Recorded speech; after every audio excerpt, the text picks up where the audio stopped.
salamat sa ating pong special guest, ating pong guest speaker, Ma'am Amy Garon, ng National Museum of the Philippines, sa ating napakahusay na principal, Ma'am Esperanza Badong, at Ma'am Benya Sorara, sa ating representative ng PSDS, at kay Ma'am Kada, siyempre, sa ating Provincial Tourism, Culture and Arts Officer, Sir Abel Catlo. Sir, kamag-anak mo rin po. Segundo. At siyempre po ang ating Municipal Tourism Officer, napakahusay, Miss Florence Mago. At siyempre akin din po manak na si Joel Segundo, ang ating Assistant Provincial Tourism Officer. Tama? Sa atin pong lahat ng mga magulang na nandito ngayon, lahat ng mga teachers, PNP personnel, mga taga-LGU, at sino pa? Magandang hapon po sa ating lahat. Napakasaya ko po sa araw na ito dahil ito po ay isang pangarap na natupad na. Nung pumunta sa akin sa ating dating Regional Director Ramon Abserde, mabilis po ang aking sagot, oo po agad. Kilala ko po kasi siya dahil kabats po siya ng aking yumaong asawa, ng dating Mayor Jose Luis Guido. Tapos yung pong kapatid niya na pangalan sa kanya ay kabats ko po sa Vincent's Pilot High School. So, magkakilala po kami, mabilis po naging madali ang aming usapan. So, naglagay po ng pondo ang Department of Education dito sa Gabaldon building upang i-restore po ito at ayusin. Sabi nga ni Ma'am Benya, tumutulong na. At sa akin pong pagkaalam, 7 million po ang fund na binigay ng DepEd para dito po sa restoration po ng Gabaldon building. Rehabilitation pala. Rehabilitation. So, sa madalit salita po, nagawa na to. At simula po noon, dahil nangako ako, nasusuportahan ko, si Florence po ang may pinakamalaking budget. Sa lahat po ng department ng LGU. Taon-taon po yan. Hindi po makareklamo sila Maylin, sila ang MDRR, talaga po siya po ang pinakamalaki. At nakita naman po natin ang ating resulta. Siyempre, nandiyan po si Ading, palaging nakaalala kay Florence. Palagpakan din po natin si Ading. At sabi nga po, isang problema po dito, wala daw po ditong toilet. Kaya, nagpagawa po kami ng toilet dyan sa likod. Ano po, meron po dyan comfort room, para kung gano'n, may mga bisita po tayo, meron naman pong magagamit ang ating mga bisita. At nakikita ko po yung talagang napakalaking malaking tulong po ito sa tourism ng LGU Vinsons. At sabi nga, magiging part po ito ng tourism circuit. Sabi ni Florence, heritage tour daw po. Dito mag-uumpisal sa Gabaldon, papunta sa bahay ni Bintao at saka doon pa sa ating napakagandang simbahan. At meron pa po siyang dinadagdag, yun daw pong lumang sementeryo. Pero no prospect po namin yun. Bibili po kami ng lote doon sa harapan at i-develop po namin yun. Pero matatapos na po ang turn ko, sana po yung anak ko po nasusunod sa akin ng manalo para po naman yung mga pangarap namin ni Florence ay magkaroon ng katuparan. Ano po?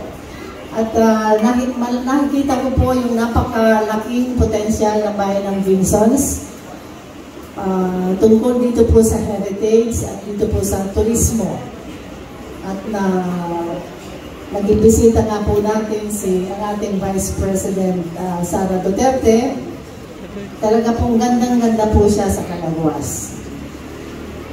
At sabi niya, hindi ko na po babanggitin yung mga sinabi niya na lugar na pinuntahan niya. Pero sa lahat ng pinuntahan daw po niya mga tourism destination, wala daw pong tatalo sa Calaguas, sabi niya. Napakaswerte po ng bayan ng Vinsons. Dahil unang-una nga po, yung dating regional director at naging assistant secretary ng Department of Education ay taga-Binsons na talagang malapit po sa amin. Na nakita niya, nasisira ng Gabaldon Building, nag-effort siya na maayos itong Gabaldon Building at gawin natin eventually na museum. Nandito na tayo, Florence. Palagay ko, ikaw na ang pinakamasaya sa araw na ito. Kasama sila Ma'am Badong at saka si Ma'am Sorara na talagang nagpakahirap. Ano ba? Sabi ng dugo, dugo at pawis. Pero ako naman ay patuloy na susuporta dito sa project na ito. Sa 2025 budget, lalagyan ko pa rin po para ma-maintain po natin na maayos palagi itong museum natin, ang Gabaldon Museum at Binsons Heritage Education Museum. At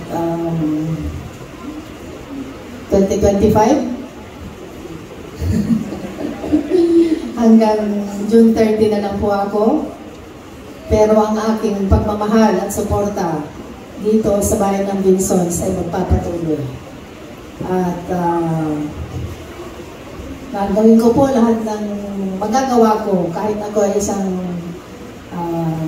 private citizen na lang, kung ano ang kaya ko pang gawin para makatulong, lalong-lalo na dito sa Binsons Heritage Education Museum, gagawin ko po hanggang sa abot ng aking magagawa. Maraming salamat po sa lahat ng tulong, lahat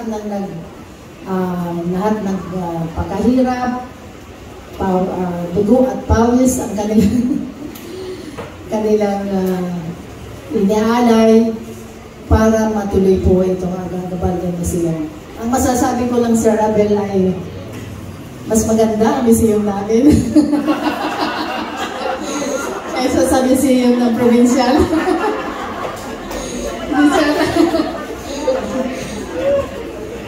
Hindi naman sila. Wala po, no offense meant po yun. Pero pinagmamalaki ko po na nagawa po namin ito sa loob ng ilang taon, Florence? 5 years. 5 years na? 6 years pala. 6 years na po. At masaya po ako na sa loob ng aking panunungkulan na siyang na taon na rin, nagawa po namin. Hindi pa po tapos talaga. Meron pang isang room na aayusin.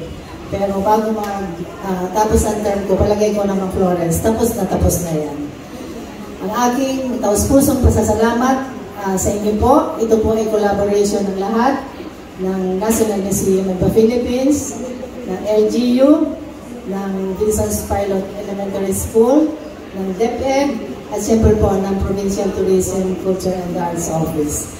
Maraming salamat sa lahat ng mga teachers rin, mga estudyante, lahat po ng tumulong, lahat ng nakipag-cooperate, nakipagtulungan upang itong ating Binsons Heritage Education Museum ay matapos at ngayon nga po ay binubuksan na po natin. Magandang hapon po sa ating lahat. Mabuhay po ang bayan ng Binsons. Mabuhay po tayo lahat.